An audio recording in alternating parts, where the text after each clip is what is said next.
Welcome back to Patriot Network TV.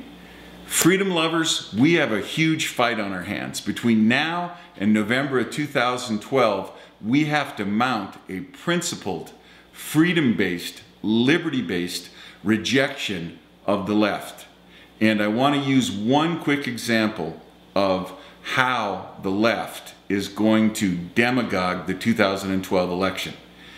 We have a budget that is absolutely out of control. We're going to take in $2.2 trillion this year, and they're spending $3.8 trillion. They got a $1.6 trillion deficit in a single year.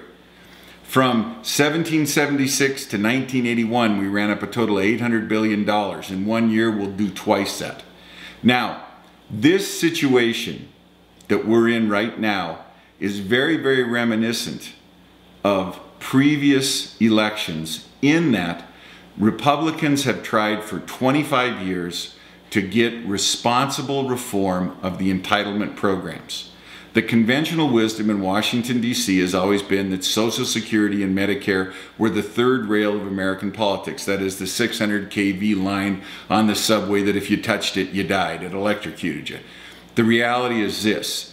We took in last year in taxes $900 billion in federal income tax, and that was taken in entirely from the top 50% of income earners. The bottom 50% of income earners didn't pay a penny in federal income tax. The bottom 20% got money back, the earned income tax credit, for being economically incompetent.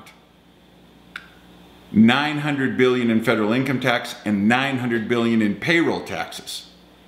That was $1.8 trillion, another $400 billion in corporate income tax and other levies that the U.S. federal government put out. Federal government revenue was $2.2 trillion. And they spent that plus $1.6 trillion more. It is critical that every patriot out there make the argument that Medicare has to be changed fundamentally. Now, I'm a geezer. I'm 58 years old.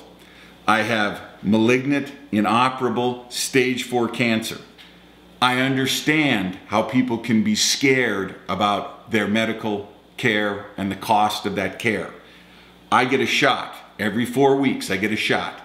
That shot costs $8,000. My PPO, my preferred provider organization, cuts the price of that shot in half from $8,000 to $4,000. But still, that's $48,000 a year. So I don't want anyone to watch this and say, oh, that guy doesn't have any problems. He doesn't know what he's talking about. I know exactly what I'm talking about. We have a situation where we need to get everybody on the same page in the playbook. Now, I have paid into my insurance for the past 21 years at my current employer. I have paid in with interest and growth the equivalent of $720,000. I do not feel the least bit bad about taking $48K a year out from now until I retire, which is basically 9 years away.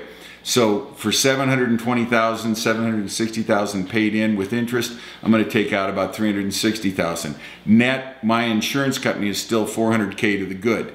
That will work.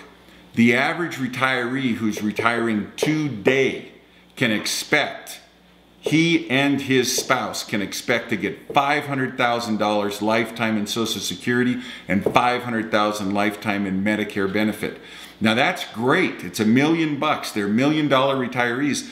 But you know what's really the problem? Is that they didn't pay in the equivalent of $1 million. In real terms, they've paid in about a third of that. Now, that's really, really good compared to their parents and grandparents. My father-in-law, who fought in World War II, part of the greatest generation, when he retired 25 years ago, he had not paid in very much to Social Security. He retired having paid in for very few years, for less than 20 years, into Medicare, and he paid into Social Security back when it was 1 or 2%.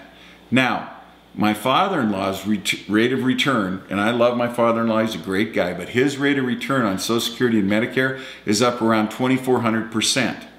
We had a discussion about this some years ago, and he said, no, I paid for that, I've earned it, it isn't welfare. I said, well, Jim, if you want, I'll fill out the forms and we can get Social Security and Medicare to send you the form, and you can see exactly what you've paid in and what you've got back. When he saw that form, that was the end of it. He never brought it up again. Now, that's fine. He got a 2,000+% return on investment. I can't have that. My kids can't pay for it. Your kids can't pay for it. Between now and November 2012, we have to have a long, honest discussion about the fact that Medicare and Social Security are broke. The trust funds are empty. If we don't make massive changes, and we have to, I'm not talking about changing people who are on retirement now or age 55 or older. The Ryan plan says people from 55 on, totally protected. So, what do we have to do? We have to engage in this discussion. If we don't, we will lose the coming election. If we lose this election, we will lose our country. God bless you.